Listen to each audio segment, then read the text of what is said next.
বিসমিল্লাহির রহমানির রহিম। খাজা গরিবে নেওয়াজ তার মকতুবাতে খাজা নামক বইতে আরেকটি সুন্দর উপদেশ দিয়েছেন।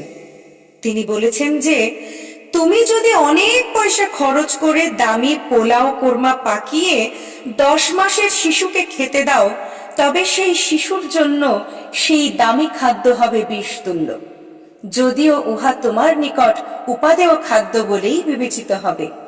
পক্ষান্তরে 10 মাসের শিশুর জন্য যে দুধের শিশি উপযোগী, উহা যদি তোমার বন্ধুদের দাওয়াত করে প্রত্যেককে দুধের শিশি এনে দাও, তবে উহা হবে তাদের জন্য অপমানজনক, এক প্রকার ঠাট্টা তামাশা। কারণ তোমার বন্ধুরা দুধের শিশিতে ঠোঁট লাগানোর বয়স অনেক আগেই ফেলে এসেছেন।